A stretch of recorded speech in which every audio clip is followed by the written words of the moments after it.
So, the film begins in 1964. We find Lorraine and her husband Ed inside a tea shop. A girl had called them there because her father claimed the shop possessed evil forces. The girl didn't believe it, but then one day, for no apparent reason, her father hanged himself. From that day on, evil forces began to haunt the girl. That's why the girl had called Lorraine there. Lorraine went inside, saw a mirror, and sensed that it contained a frightened soul, along with some evil energies. Lorraine touched the mirror and began to see strange omens in it, as if the evil forces were trying to possess Lorraine's unborn child. She was terrified.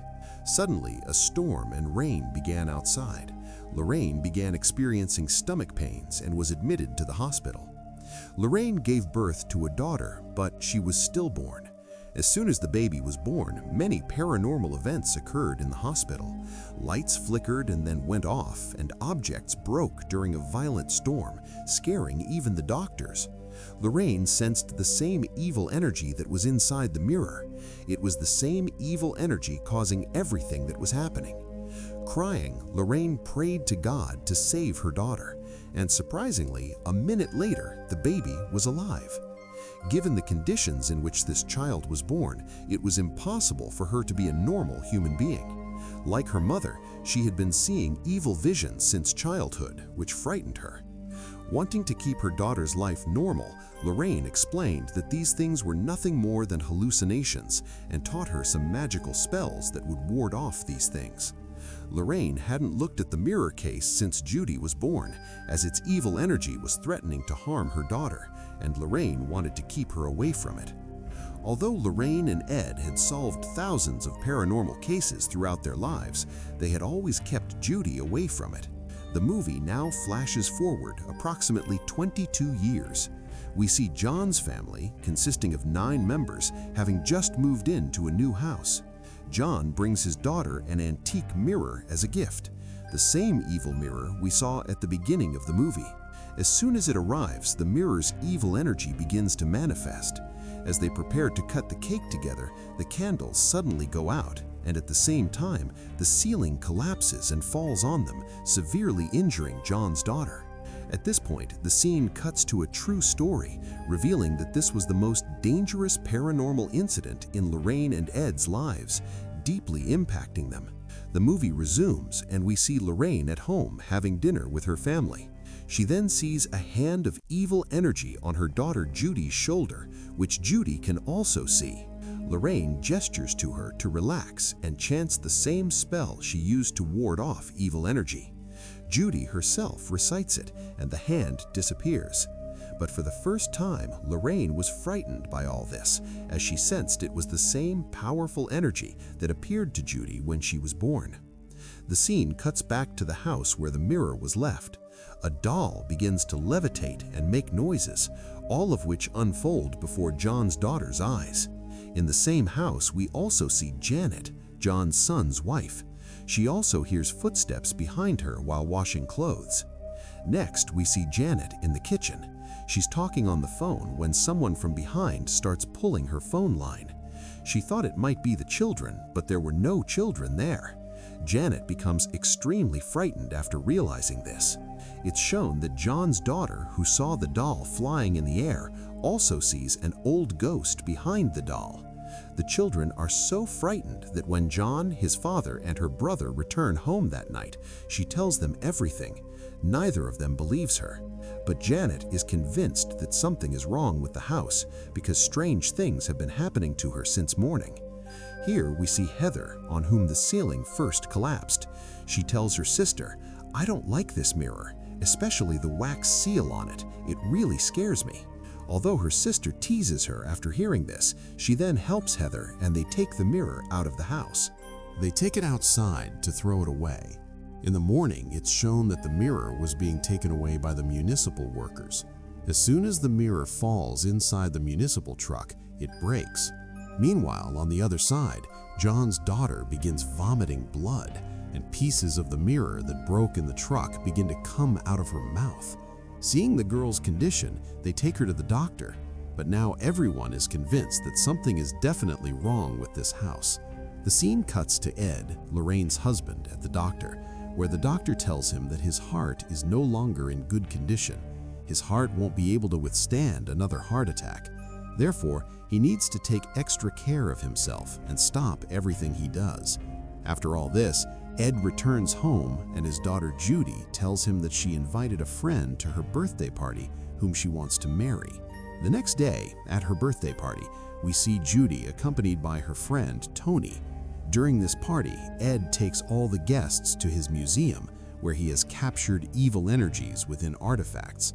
Simply put, it's like a djinn being trapped in a bottle. Similarly, he captured evil energies in these paintings. All the guests go with Ed to see his museum, but Tony doesn't go because he's too scared. He goes to Judy's room, and as soon as Judy enters, she sees the Annabelle doll, a doll she's always so scared of, sitting on her rocking chair. This time, with Tony by her side, she quickly regains control and breaks out of Annabelle's influence. Just then, Lorraine arrives, telling Tony that Ed is waiting for him in the playroom. She then asks Judy, "What's going on with you these days? Why are you so scared?" Judy tells her, "Mom, I don't know what's going on." Lorraine then tells her, "I know you're a medium, you can sense such things, but remember one thing, never get involved in these things, because these things have ruined my life." Shortly after, Tony talks to Lorraine about Judy and their marriage and even proposes to Judy. Meanwhile, we see that the church priest has come to talk to Lorraine and Ed about a family in deep distress. He was actually talking about John's family, whose home has been experiencing some very scary, terrifying events. He requests Lorraine and Ed to help. Ed agrees, but Lorraine refuses as she's only focused on her daughter's wedding. The scene cuts to the same house where everyone is deeply troubled. John and his son also return home looking very distressed. John's daughter, who had the glass sticking out of her mouth, was so frightened that she began to fight with John, demanding they all be taken out of the house and into a hotel. However, John and his son didn't have enough money to accommodate everyone. They were forced to stay in the house, so they all went to sleep. As midnight passed, John's son's health began to deteriorate. We saw him suspended above his bed in the middle of the night, suspended in midair, and some evil energy was strangling him by the throat, causing his condition to deteriorate significantly. In the morning, we see John's son, who had the ceiling collapse on him earlier that day, watching a video of that day, and suddenly became frightened because he saw the entity standing next to him in the video who had delivered the candles. Now, since the girl had seen the entity in the video, that entity suddenly appears before her. It was a tall man with long hair, and in a rage he approached her with an axe, ready to kill her. The girl screamed loudly, and her scream woke everyone in the house. Such a terrifying scene had happened to two people at the same time, terrifying them all. That's why in the morning, Janet and her husband Jack called the media and shared their problems with the media. Their story quickly became a popular topic about how a family is being tormented by evil energies. It's shown that Lorraine was at a boutique to pick out Judy's wedding dress. The designer was Lorraine's friend. She was also listening to Janet's interview on a news channel at the same time. But when Lorraine arrived, she realized that she was there. She turned off the news channel because she didn't want to lose a customer. While Judy was in the changing room to check her dress, someone knocked on the door. Judy thought it was her mother. As she opened the door, she saw the ghost of the same old lady we'd seen earlier at Janet's house. The ghost had grabbed Judy by the throat as soon as it arrived, and Judy was about to die. But then, Judy began casting her magical spells, causing the ghost to disappear. Judy breathed a sigh of relief, but when she looked in the mirror, she became even more frightened. Lorraine, who had come in to check Judy's dress, also saw this and was terrified. We then returned to the same family, where John's wife had become very ill and was having a heart attack. Her condition worsens to the point where she's rushed to the hospital. Meanwhile, we learn that Lorraine's closest friend, the father, had come to the church unannounced to help the family. He went to the basement to cast some spells to ward off evil energy. As he poured holy water into the basement, the water suddenly evaporated. The water vaporized, and the father saw something in the vapor, which frightened him. He promised the family he would return and immediately went to meet Ed. Ed's family wasn't home at the time, so he decided to sit and wait.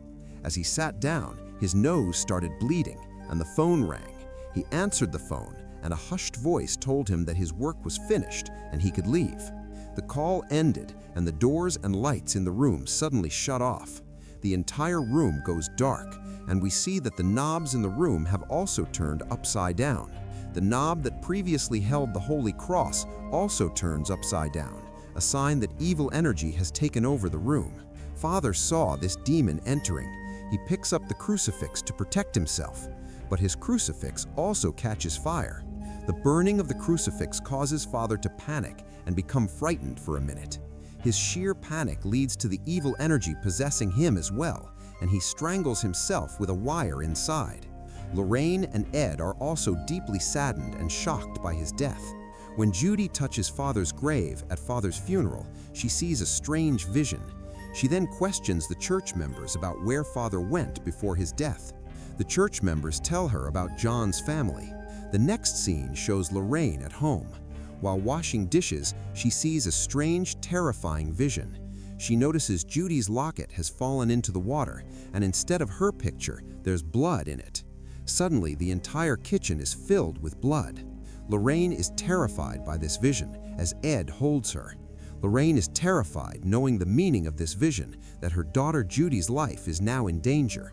Just then, Judy's fiancé arrives and informs them that Judy has gone to John's house, whose house is imbued with evil energies. Lorraine tells Ed that they won't take any action, they'll just pick up Judy from there and return. However, when they arrive, they find Jack and Janet already waiting for them. They are overjoyed by their arrival and declare that finally someone expert has come to their aid. They explain that they went to the media to seek help, but people have started making strange accusations against them, as if they're staging this whole thing. Despite all this, Lorraine wants to leave, determined to remain firm in her decision. But Judy stops her and says, "You've helped thousands of people, so why don't we help this family?" She says, "Look, the secret of Father's death is hidden in their house, and I want you both to help them." Lorraine and Ed agree to help. Ed brings the supplies he needs and, turning on his recorder, begins interviewing the family about what happened. Lorraine tries to feel something by touching things, while Judy takes all the children into a room to find out what happened. Don't panic about things.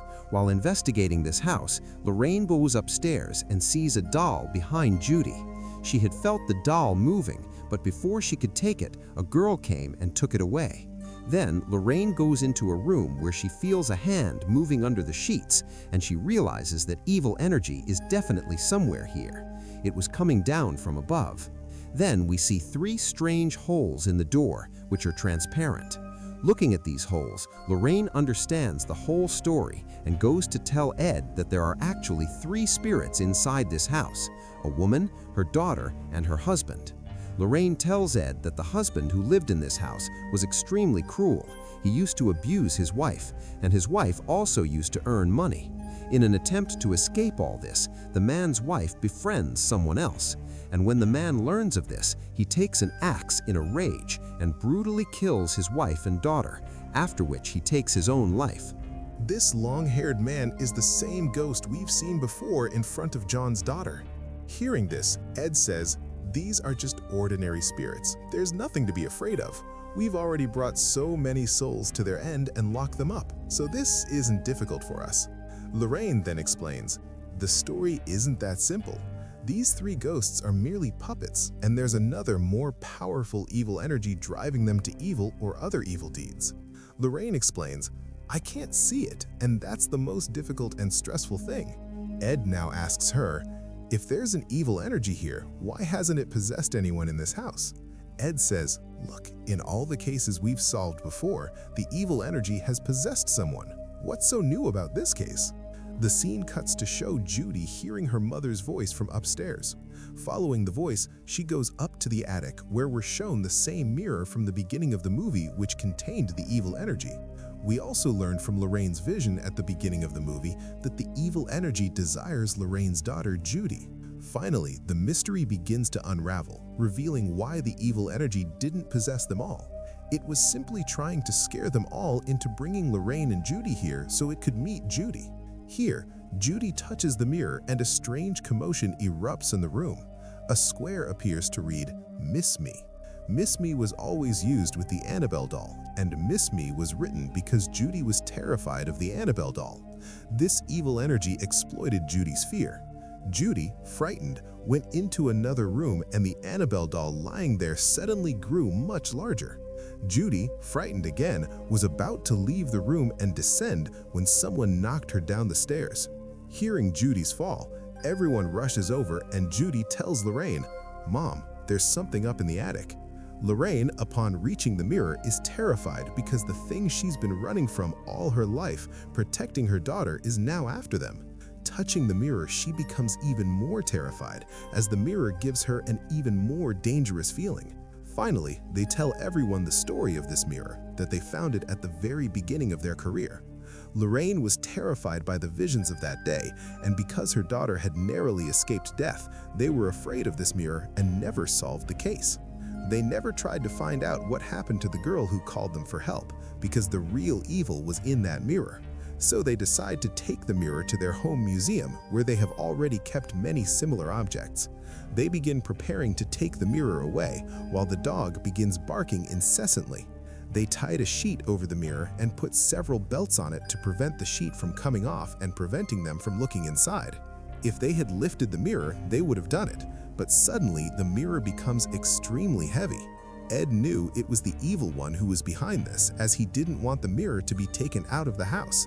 Tony, whose job it was to start the car, couldn't start it, and Judy's health was deteriorating. Meanwhile, we're shown the belts on the mirror unraveling and the covering suddenly falls off, revealing Jack inside. As he looks into the mirror, the evil energy overwhelms him, lifting him up and throwing him down the stairs. Ed, alone, is unable to hold the mirror and it falls to the ground. It's then shown that Tony had just started the car and brought it to the house when the ghost of the old lady who nearly caused the accident appeared in front of his car. Lorraine, hearing the commotion, came out and felt something strange. She immediately went to see Judy. As soon as Lorraine arrived, the evil energy said, "Come on, Lorraine, come on. We've been waiting for you and Judy for so long. Judy is ours and we'll take her." Before Lorraine could do anything, Judy, in a fit of rage, pushed Lorraine away, sending her plummeting into the basement. Lorraine was knocked unconscious by this, and the dog barked furiously at the scene, so Judy picked it up and threw it away. Just then, Ed arrived. Seeing Judy's condition, he tried to comfort her, telling her, "Judy, come to your senses. You have so much strength within you that you can fight this evil." Judy doesn't come to her senses. Instead, the evil attacked Ed, somehow manipulating his heart. Ed's condition deteriorated, leading to another heart attack. While trying to get his medicine, it falls out of his pocket. Tony, who wanted to enter the house from the outside, finds all the doors locked and chooses the basement. There, we see Lorraine, along with the same axe-wielding ghost who was about to kill her, but Tony arrived just in time to save her. At this point, we also see the ghost's wife, the ghost who helped Tony open the basement door and enter the house. Tony then takes Lorraine upstairs, where we see that Ed has also retrieved his medicine and is feeling better. They are now ready to fight the evil entity, knowing that the evil entity is after Judy. Ed and Lorraine send the entire family out of the house and begin their mission to save their daughter, Judy. It's shown that the evil entity had Judy suspended in the air. As soon as they arrive, the entity throws Judy down and Judy stops breathing. They administer CPR to Judy, and Ed's health also begins to deteriorate. Lorraine sees the evil entity's hand on her shoulder, but instead of panicking, she begins chanting some spells. This temporarily releases the evil entity from Judy and Ed. The evil entity had released them both, but now it has captured Tony. The mirror suddenly rises, spins rapidly around the room, and falls on Tony. Seeing all this, Ed quickly begins an exorcism, picking up his Bible and begins reading it. Seeing the exorcism, the evil entity becomes so enraged that it sets Ed's Bible on fire, burning his hand. He even silenced Ed with his power. But Ed didn't give up so easily. He regained his composure and began reciting words from the Bible again. Mustering courage, Ed placed the same Bible on the mirror, causing the evil entity to suffer even more. To save himself from this suffering, he wanted to expel them all from the room, but they remained there. Judy and Lorraine understood that their magical spell would no longer work. Now they would have to show their inner strength. So together, they placed their hands on the mirror along with the Bible and began reciting something. Thus, the evil was trapped within the mirror, and their lives returned to normal. Judy, Lorraine, and John's entire family were thus saved from the evil entity. At the end of the movie, we see Tony and Judy's wedding. Shortly after, Lorraine tells Ed that she had seen the reality of her future. They've seen them become grandparents, and their lives have become much easier. They're giving interviews about their cases, and now everyone believes their stories. According to Lorraine Warren, this is exactly what happened. After years, people started believing their stories. Footage from many of their cases is also shown, and the movie ends with this.